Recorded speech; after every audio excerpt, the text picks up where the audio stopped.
నమస్కారం సాక్ష్యం న్యూస్ కి స్వాగతం. హెడ్లైన్ చూద్దాం.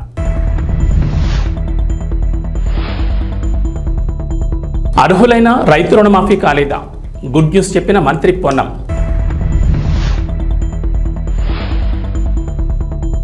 అద్భుత పర్యాటక కేంద్రంగా మూసి ప్రక్షాళనలో చియాంగి చియాన్ నదే ఆదర్శం పరిశీలించిన సీఎం రేవంత్.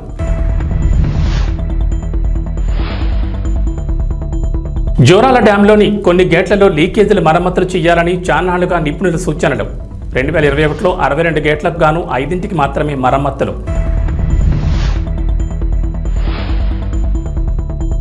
హైదరాబాద్లో భారీ వర్షం, రోడ్లపైకి వరద నీరు, భారీగా ట్రాఫిక్ జామ్. తెలంగాణ ప్రభుత్వం ఎన్నికల్లో ఇచ్చిన ప్రధాన హామీల్లో 2 లక్షల రైతు రుణమాఫీ, పంట రుణాలు తీసుకున్న రైతులకు 2 లక్షల వరకు లోన్లు మాఫీ చేస్తామని కాంగ్రెస్ ప్రకటించింది. ఇచ్చిన మాట ప్రకారం జూలై 18న రైతు రుణమాఫీని ప్రారంభించింది. మొత్తం 3 విడతల్లో మాఫీ చేస్తుండగా ఇప్పటికే 2 విడతల్లో 1,00,00,000 వరకు రుణాలు మాఫీ అయ్యాయి. ఆగస్టు 15న 3వ విడతగా 1,50,000 నుంచి 2 లక్షల వరకు రైతు రుణమాఫీ చేసేందుకు ప్రభుత్వం సిద్ధమైంది. అయితే ఇప్పటి వరకు 2 విడతల్లో రుణమాఫీ జరగగా కొందరు అర్హులైన రైతులకు మాఫీ జరగలేదు. బ్యాంక్ అకౌంట్ నెంబర్లలో తప్పులు, ఆధార్ వివరాలు సరిపోల్చకపోవడం, వివిధ సాంకేతిక కారణాలతో రైతు రుణమాఫీ జరగలేదు. దీంతో ఆయా రైతులు ఆందోళనకు గురవుతున్నారు. తమకు రుణమాఫీ జరగలేదని బాధను వ్యక్తం చేస్తున్నారు. ఈ నేపథ్యంలో అటువంటి రైతులకు మంత్రి పొన్నం ప్రభాకర్ గుడ్ న్యూస్ చెప్పారు. అర్హతలు ఉన్న రుణమాఫీ కాని రైతుల కోసం స్పెషల్ డ్రైవ్ నిర్వహిస్తామని చెప్పారు. అటువంటి వారి కోసం 4 రోజుల పాటు స్పెషల్ డ్రైవ్ నిర్వహించి రుణాలను మాఫీ చేస్తామని ప్రకటించారు. రైతులెవరూ అధైర్యపడొద్దని, ఆందోళన గురికావద్దని సూచించారు. తమ ప్రభుత్వంలో అర్హులైన ప్రతి ఒక్కరికి సంక్షేమ ఫలాలు అందుతాయని చెప్పారు.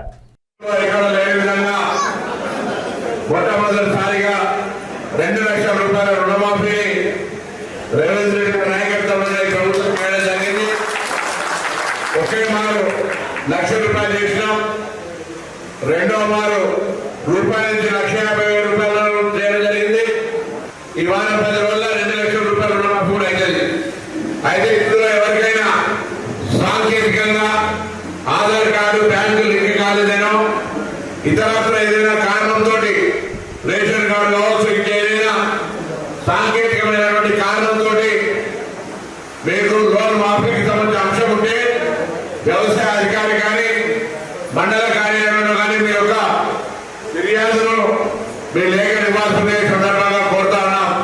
రైతులకు సంబంధించి ఈరోజు వ్యవసాయంతో భారీగా వ్యవసాయం రోజు పని చేసుకుంటే ఎకరానికి ₹4,000 పూర్తి అనుకోండి. వేరే పంటల ద్వారా 20,000, 30,000 మిగిలి సగం కట్టలు తగ్గించే విధంగా ఉండేటువంటి పంటలు మారుతున్న కాలానికి అనుగుణంగా పంటలు మార్చుకొని ఆదాయం ఖర్చు పెరిగినాయి, వద్దన్నా ఖర్చు విడబడతా ఉంది. వాటి ఖర్చుకు తగ్గ ఆదాయం పెంచుకోవాలని వ్యవసాయ శాఖ తరఫున, ప్రభుత్వం తరఫున కొన్ని ఆలోచనలు నేను చెప్తా ఉన్నాను. దయచేసి అందరూ వినండి. విన్న తర్వాత ఎవరైనా ఉత్సాహం ఉన్న రైతులు మీ పేర్లు ఇస్తే వాళ్ళకు సంబంధించి అప్లికేషన్ నుంచి మొదలుకుంటే బ్యాంకులో శాంక్షన్ అయి ఆ స్కీమ్ మీకు చేయలేదాకా మా కార్యాలయం నుంచి మిమ్మల్ని ఆ విధంగా ఫాలో చేస్తూ అప్లికేషన్ నుంచి బ్యాంకు లోన్ చేయలేదాకా మా బాధ్యత మనం పనిచేస్తున్నా. దయచేసి మీరు ఎవరో ఉత్సాహం ఉన్నారో వాళ్ళంతా మీ పేరు రాజకీయ సందర్భంగా నేను కోరుతాను.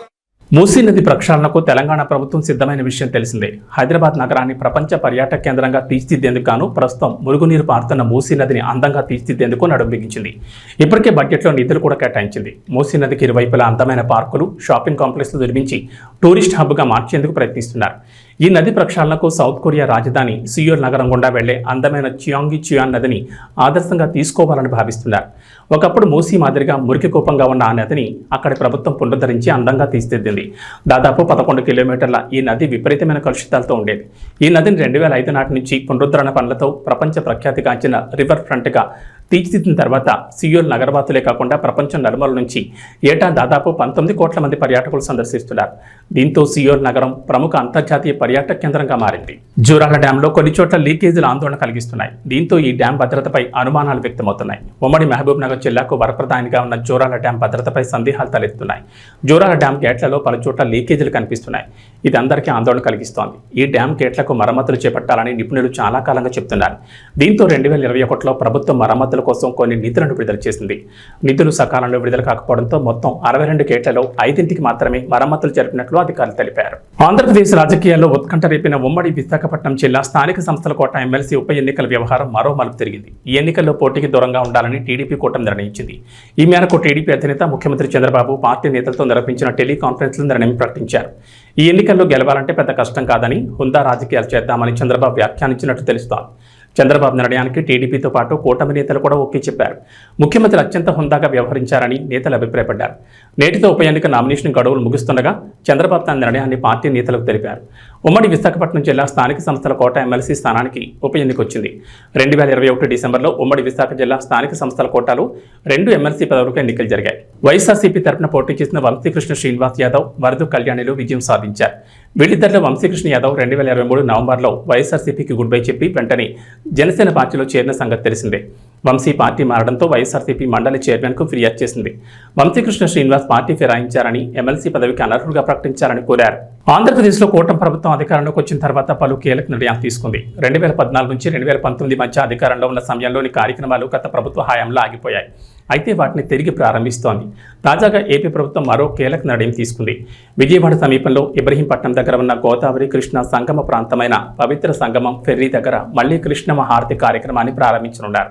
కృష్ణమ్మ హారతి కార్యక్రమాన్ని నెల రోజుల్లోగా తిరిగి ప్రారంభించేందుకు అవసరమైన చర్యలు తీసుకుంటున్నట్లు దేవాదాయ శాఖ మంత్రి ఆనం రామనారాయణ రెడ్డి తెలిపారు. కృష్ణమ్మ హారతి తిరిగి ప్రారంభానికి సంబంధించి ఏర్పాటైన మంత్రుల బృందం సమావేశం కూడా నిర్వహించింది. గతంలో ముఖ్యమంత్రి చంద్రబాబు ఆధ్వర్యంలో పవిత్ర సంగమం వద్ద కృష్ణమ్మ హారతిని ఒక పవిత్ర ఆధ్యాత్మిక కార్యక్రమంగా ప్రతిరోజు నిర్వహించారని గుర్తు చేశారు మంత్రి ఆనం రామనారాయణ రెడ్డి. గత 5 ఏళ్ల వైఎస్ఆర్సీపీ పాలనలో ఈ కార్యక్రమాన్ని నిర్వహించకుండా నిర్లక్ష్యం చేశారన్నారు. ఆంధ్రప్రదేశ్లో రైతులకు ప్రభుత్వం శుభవార్త చెప్పింది. ప్రభుత్వ కార్యాలయాల చుట్టూ తిరగాల్సిన అవసరం లేకుండా కీలక నిర్ణయం తీసుకుంది. విద్యుత్ కనెక్షన్ల మంజూరు విధానంలో మార్పులకు ప్రభుత్వం శ్రీకారం చుట్టింది. ఏపీడీసీఎల్ తూర్పు ప్రాంత విద్యుత్ పంపిణీ సంస్థ ఈ మేరకు నిర్ణయం తీసుకుంది. రైతులు ఇకపై సచివాలయం, మీ సేవా కేంద్రాలకు వెళ్లాల్సిన అవసరం లేకుండా కేవలం 1912 టోల్ ఫ్రీ నెంబర్ కాల్ చేస్తే సరిపోతుందంటున్నారు అధికారులు. కాల్ చేస్తే చాలు రిజిస్ట్రేషన్ చేసే విధానాన్ని తీసుకొచ్చింది. ఇలా రిజిస్ట్రేషన్ తర్వాత ప్రభుత్వం నుంచి అనుమతి రాగానే ప్రాధాన్య క్రమంలో ఆయా రైతులకు కనెక్షన్లు ఇస్తారని అధికారులు చెబుతున్నారు. తొలిసారి ఏపీడీసీఎల్ పరిధిలో ఈ విధానాన్ని అమలు చేస్తున్నారు. ఇందుకోసం రెవెన్యూ శాఖ నుంచి 11 జిల్లాల్లోని వెబ్ల్యాండ్ వివరాలను ఏపీడీసీఎల్ పోర్టల్కు అనుసంధానం చేశారు. రాష్ట్ర వ్యాప్తంగా వ్యవసాయ విద్యుత్ కనెక్షన్ కోసం రైతులు కాల్ చేసి తన భూమి ఖాతా సంఖ్య, సర్వే నెంబర్ చెప్పిన వెంటనే వెబ్ల్యాండ్లో ఆయా వివరాలను సరిచూసి రిజిస్ట్రేషన్ పూర్తి చేస్తారు. ఈ కనెక్షన్ల కోసం 1912 కాల్ సెంటర్లో కొంతమంది సిబ్బంది ప్రత్యేకంగా విధుల్లో ఉన్నారు. ఏలూరు మాదిగ రిజర్వేషన్ పోరాట సమితి ఎంఎస్పీ జిల్లా అధ్యక్షులు కందుల రమేష్ ఆధ్వర్యంలో మందకృష్ణ మాదిగ ఢిల్లీ నుంచి హైదరాబాద్ విచ్చేసిన సందర్భంలో న్యాయస్థానం సుప్రీంకోర్టు 6:1 ఆయా పరిధిలో ఎస్సీల ఏబీసీడీల వర్గీకరణ ఆ రాష్ట్రాల్లో చేసుకుని అట్టడుగు ఉన్న వర్గాలకు రిజర్వేషన్ ఫలాలు పొందే విధంగా రాష్ట్రాలకు అధికారం ఇచ్చిన శుభ సందర్భంలో 30 సంవత్సరాల నుంచి వర్గీకరణ అంశం పోరాటం చేసి 58 ఉపకులాలకు సామాజిక న్యాయం చేసిన నవయుగ అంబేద్కర్ మాదిగల మహాత్ముడు కృష్ణాన్నకి మాదిగల నీరాజనం స్వాగతం సుస్వాగతం. పెద్ద ఎత్తున తరలివెళ్లి సికింద్రాబాద్ రైల్వే స్టేషన్లో కందుల రమేష్ మాట్లాడుతూ ఐక్యత ప్రైవేట్ రంగంలో రిజర్వేషన్లు పొందుపరిచే విధంగా మరో పోరాటం చేయాల్సిన బాధ్యత ఉందని, సుప్రీంకోర్టు జడ్జిమెంట్ తీర్పు ఎవరి విజయం ఎవరి అపజయం కాదని, సమాజం సమానత్వం న్యాయమైన తీర్పుని కృష్ణమాదిగని అన్ని వర్గాలకు పోరాటం ద్వారా ఎన్నో ఫలాలు అందజేసిన ఘనత ఒక ఎంఆర్పీఎస్ చెందిందని తెలిపారు. రిజర్వేషన్ పోరాట సమితి నవయుగ అంబేద్కర్ పీడిత వర్గాల ఆశాజ్యోతి మాదిగల మహాత్ముడు మన్యశ్రీ మందకృష్ణ మాది గారి నాయకత్వంలో 30 సంవత్సరాల నుండి అలుపు ఎరగని పోరాటం చేసి ఎస్సీల ఏబీసీడీల వర్గీకరణ సాధించే వరకు నిరంతరం పోరాటం చేసిన మాదిగ అమరవీరులకి జోహార్లు అర్పిస్తున్నాం. జోహార్ మాదిగ అమరవీరులకి, జోహార్ మాదిగ అమరవీరులకి. ఈరోజు మాదిగల మరియు ఉపకులాల ఆపద్ బాంధవు శ్రీ మందకృష్ణ మాదిగ అన్నగారు ఢిల్లీ నుంచి హైదరాబాద్ అడుగు పెడుతున్న శుభ సందర్భంలో మాదిగల ఆశాజనకం ప్రజలు స్వాగతం సుస్వాగతం పలకడానికి మా ఏలూరు, అదేవిధంగా ఏలూరు జిల్లా నుండి, అదేవిధంగా మా మాదిగ సోదరులందరం కూడా తదితర ఉపకులాలు కూడా కృష్ణమాది అన్నగారిని స్వాగతం పలకడానికి సికింద్రాబాద్ రైల్వే స్టేషన్కి రావడం జరిగింది. ఇక్కడ నుంచి భారీగా ర్యాలీగా బయలుదేరి అన్నగారు స్వాగతం పలుకుతూ బాబు జగజ్జీవనరావు స్టాచ్యూ దగ్గరికి వచ్చి అక్కడ అన్నగారి సభలో ఉద్దేశించి మన కార్యాచరణ అనేది ఏంటనేది ప్రకటించడానికి అన్నయ్య గారు సభ ఏర్పాటు చేశారు. కనుక ప్రతి ఒక్కరు కూడా మాదిగ సోదరులు అదేవిధంగా ఉపకులాలు కూడా ఈ ర్యాలీలో మనం వర్షం వచ్చినా ఎండ వచ్చినా వాన వచ్చినా సరే మనం అందరం కూడా ర్యాలీలో లక్షలాది మంది పాల్గొని ఈ కార్యక్రమం జయప్రదం చేయవలసిందిగా ప్రతి ఒక్కరికి కోరుతూ సవ్యంగా వినియోగం చేస్తూ అదొకటి ముఖ్యంగా ఇది మాదిగలు మాలలో విజయము అపజయం కాదు. అందరం కూడా మన ఎస్సీలు ఏబిసిడీల వర్గీకరణ సామాజిక న్యాయం అనేది మాల సోదరులు గమనించాలా. దయచేసి ప్రతి ఒక్కరు కూడా అన్నదమ్ముల వలె ఐక్యత రాగంతో ప్రతి ఒక్కరు కూడా ఒక తండ్రి ఆశని ఏ విధంగా మనం పొందుపరుచుకున్నామో అదేవిధంగా సమాన నిష్పత్తి ప్రకారం జనాభా నిష్పత్తి ప్రకారం మనందరం కూడా ఎస్సీలు ఏబిసిడీల వర్గీకరణ దిశగా పాటుపడి అదేవిధంగా ప్రైవేటు రంగాల్లో రిజర్వేషన్ ఫలాలు పొందే విధంగా మాల్లో మాదిగలు మరియు ఉపకులాలు మనం ఈ నెల 9వ తేదీ నుంచి 15వ తేదీ వరకు అన్ని దుకాణాలు, ఇళ్లు, ప్రభుత్వ కార్యాలయాలపైన జాతీయ పతాకాన్ని ఎగురవేయాలని జిల్లా కలెక్టర్ సుమిత్ కుమార్ తెలిపారు. గాంధీ విగ్రహం వద్ద ఉదయం 8:30 గంటలకు హర్ఘర్ తిరంగా అవగాహన ర్యాలీని ఆయన ప్రారంభించారు. ఈ సందర్భంగా మీడియాకు వెల్లడిస్తూ ప్రధాని నరేంద్ర మోడీ ఆదేశాల మేరకు వారం రోజుల పాటు హర్ఘర్ తిరంగా కార్యక్రమాన్ని జిల్లా వ్యాప్తంగా నిర్వహిస్తున్నామన్నారు. 15వ తేదీన పెరేడ్ గ్రౌండ్ లో అత్యంత వైభవంగా స్వాతంత్ర దినోత్సవ వేడుకలు నిర్వహిస్తామన్నారు. అనంతరం పచ్చ జెండా ఊపి ర్యాలీని ప్రారంభించారు. ఈ కార్యక్రమంలో డిఎస్పీఓ బాలాజీ, ఎంఈఓ సెల్వరాజ్, సిఆర్పీలు, ట్రాఫిక్ సిఐ నిత్యబాబు, అన్ని పాఠశాలల వ్యాయామ ఉపాధ్యాయులు, విద్యార్థులు పాల్గొన్నారు.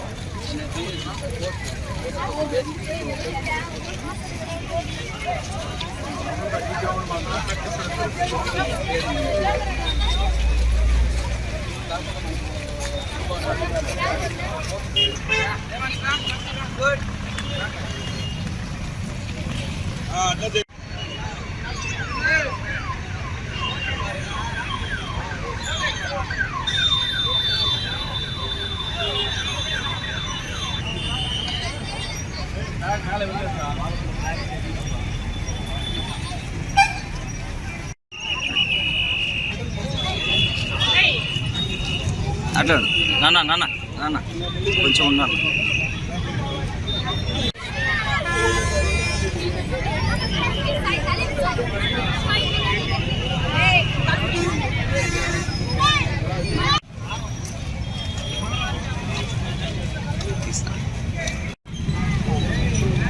సో ఈరోజు 78 స్వతంత్ర దివస్ సందర్భంగా మన జిల్లాలో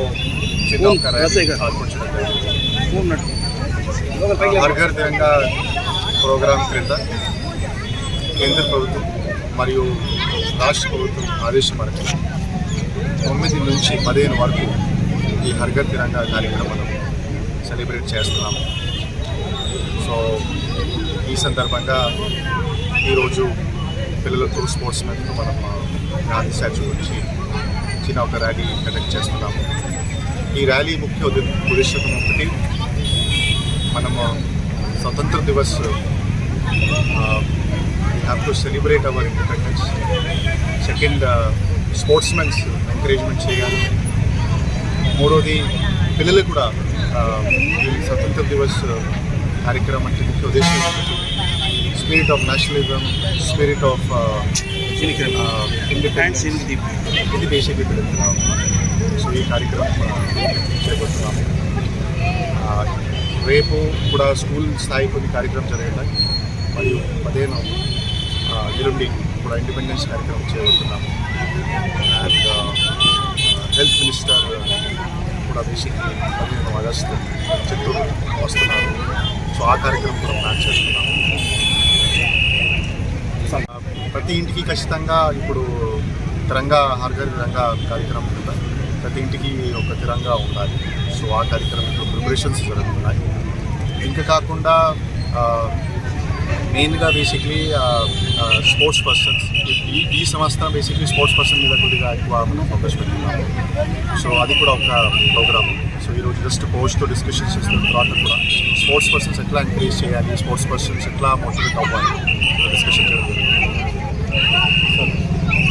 ప్రతి ఇంటికి ఖచ్చితంగా ఇప్పుడు తిరంగా హర్ ఘర్ తిరంగా కార్యక్రమం కింద ప్రతి ఇంటికి ఒక తిరంగా ఉండాలి. సో ఆ కార్యక్రమంలో ప్రిపరేషన్స్ జరుగుతున్నాయి. ఇంకా కాకుండా మెయిన్గా బేసిక్లీ స్పోర్ట్స్ పర్సన్స్ ఈ సంవత్సరం బేసిక్లీ స్పోర్ట్స్ పర్సన్ మీద కొద్దిగా ఎక్కువ మనం ఫోకస్ పెట్టుకున్నాము. సో అది కూడా ఒక ప్రోగ్రామ్. సో ఈరోజు జస్ట్ కోచ్తో డిస్కషన్ చేస్తున్న తర్వాత కూడా స్పోర్ట్స్ పర్సన్స్ ఎట్లా ఎంకరేజ్ చేయాలి, స్పోర్ట్స్ పర్సన్స్ ఎట్లా మోటివేట్ అవ్వాలి డిస్కషన్ జరుగుతుంది. హైదరాబాద్లోని ఉస్మానియా వైద్య కళాశాలలో జూనియర్ డాక్టర్లు కొవ్వొత్తుల ర్యాలీ నిర్వహించారు. కోల్కతాలోని ఆర్జే మెడికల్ కాలేజీలో మహిళా డాక్టర్ దారుణ హత్యకు నిరసనగా హైదరాబాద్లోని కోటిలోని ఉస్మానియా మెడికల్ కాలేజీలో జూనియర్ డాక్టర్లు కొవ్వొత్తుల ర్యాలీ నిర్వహించారు. నిందితులను వెంటనే అరెస్ట్ చేసి కఠినంగా శిక్షించాలని జూనియర్ డాక్టర్లు డిమాండ్ చేశారు. బాధితురాలికి ఆమె కుటుంబానికి న్యాయం చేయాలని వైద్యులు డిమాండ్ చేశారు. వైద్య నిపుణులకు ముఖ్యంగా మహిళలకు భద్రత కల్పించేందుకు ప్రభుత్వం కఠిన చర్యలు తీసుకోవాలని కోరారు. ఇలాంటి ఘటనలు ఇలాగే కొనసాగితే సురక్షితమైన వాతావరణంలో పనిచేయడం కష్టమవుతుందని వైద్యులు తెలిపారు. ప్రభుత్వం చర్యలు తీసుకోకుంటే దేశంలో వైద్యుల కొరత తీరుతుందని జూనియర్ డాక్టర్లు హెచ్చరించారు.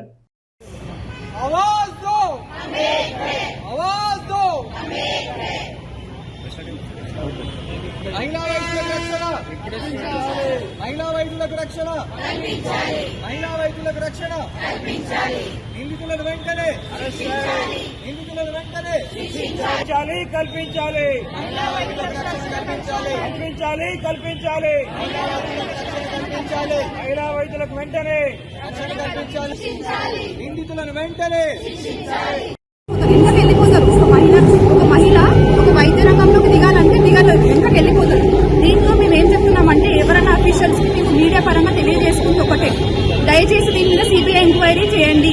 దయచేసి వెంటనే ఎవరైతే నిందితులు ఉన్నారో వాళ్ళకి కఠినంగా శిక్షించండి.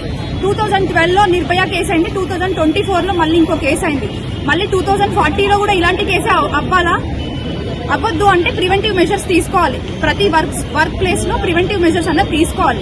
Women cell, every medical college should have women cell. Medical college are హాస్పిటల్లో ఉమెన్ సెల్ పెట్టండి. ఆ ఉమెన్ సెల్ లో డిస్కస్ చేయండి, ఎవ్రీ మంత్ ప్రాబ్లమ్స్ డిస్కస్ చేయండి. మాకు సరైన సెక్యూరిటీ కల్పించండి, సెక్యూరిటీ ఆడిట్ చేయండి. ఎన్ఎంసీ వాళ్ళు ఎందుకున్నారు? ఓన్లీ ఇన్స్పెక్షన్స్ కోసమైనా సెక్యూరిటీ ఆడిట్ కూడా చేయండి. ఎక్కడ ఏ కాలేజెస్ లో ఎక్కడెక్కడ సీసీటీవీ కెమెరాస్ ఉన్నాయో చూడండి. సెక్యూరిటీ ఆడిట్ కూడా చేయడం చాలా important. Thank you so much. Free release event వస్తే చాలు కనీసం ఒక్క ఫ్యాన్ అయినా హీరో కాళ్ల మీద పడిపోతుంటాడు. కొన్నేళ్లుగా ఈ సంప్రదాయం టాలీవుడ్లో బాగా కనిపిస్తోంది. అయితే వారంతటా వాళ్లే వచ్చి పడుతున్నారా లేక మూవీ టీమే చేయిస్తుందా అనే విషయం పక్కన పెడదాం. తాజాగా మిస్టర్ బచ్చన్ ఫ్రీ రిలీజ్ ఈవెంట్లో కూడా ఇది సీన్ రిపీట్ అయింది. కానీ అక్కడ ఉన్న మాస్ మహారాజా కావడంతో తన ఫ్యానే అయినా సరే చేయకూడని పని చేయకూడదంతే అంటూ స్వీట్ వార్నింగ్ ఇచ్చారు. ఇందుకు సంబంధించిన వీడియో సోషల్ మీడియాలో వైరల్ అవుతోంది. మిస్టర్ బచ్చన్ ఫ్రీ రిలీజ్ ఈవెంట్లో రవితేజ సీరియస్ గా మాట్లాడుతుండగా గబుక్కున ఓ ఫ్యాన్ ఫెన్సింగ్ దూకేసి స్టేజ్ మీదకి దూసుకొచ్చాడు. రవితేజ దగ్గరికి వెళ్తుండగా వెంటనే బౌన్సర్లు అతను పట్టుకుని పక్కకు లాగేశారు. వెంటనే రవితేజ ఆపే ప్రయత్నం చేస్తూనే ఆ ఫ్యాన్ దగ్గరికి వెళ్ళి వద్దు అలా రాకూడదురా నాన్న, వస్తే ఇలాగే లాగేస్తారంటూ స్వీట్ వార్నింగ్ ఇచ్చారు. అలానే ఎవరే భయపెట్టకండ్రా బాబు, ఇలా టప్పును వచ్చేస్తే భయపడతాం, భయం వేస్తుంది అంటూ రవితేజ అన్నారు. ఈ వీడియో సోషల్ మీడియాలో తెగ వైరల్ అవుతోంది. ఏదో కాళ్ల మీద పడుతుంటే గొప్పగా గర్వంగా ఫీల్ అయిపోయే హీరోలు టైప్ కాదు మాస్ రాజా అంటే అంటూ రవితేజ ఫ్యాన్స్ కామెంట్లు పెడుతున్నారు. కింది స్థాయి నుంచి వచ్చిన వ్యక్తి కనుకే రవితేజలో ఎక్కడ ఇసుమంత గర్వం కూడా కనిపించదంటున్నారు అభిమానులు.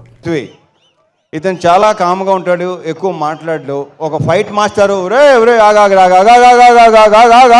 హలో హలో హలో ఓయ్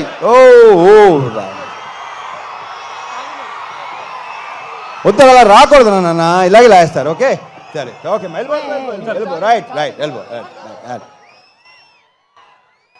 ఒరే భయపెట్టకండి రా బాబు, ఇలా టప్పని వచ్చేస్తే భయపడతాం, భయం వేస్తుంది. సో పృథ్వీ చాలా బ్రైట్ ఫ్యూచర్ ఉన్నాడు నువ్వు, అద్భుతమైన ఫ్యూచర్ నీకు ఉంది. దీంట్లో స్టైల్ 3 యాక్షన్ ఎపిసోడ్స్ కదా, 4 యాక్షన్ ఎపిసోడ్స్, ఒకటి తప్ప మిగతా అన్ని తనే చేశాడు. మీకు తెగ నచ్చేస్తుంది. Thank you Prithvi, you have a bright future. Sri Lanka పర్యటన తర్వాత భారత క్రికెట్ జట్టుకు సుదీర్ఘ విరామం దొరికింది. దీంతో ప్లేయర్లంతా తమ కుటుంబంతో కలిసి ఖాళీ సమయాన్ని ఆస్వాదిస్తున్నారు.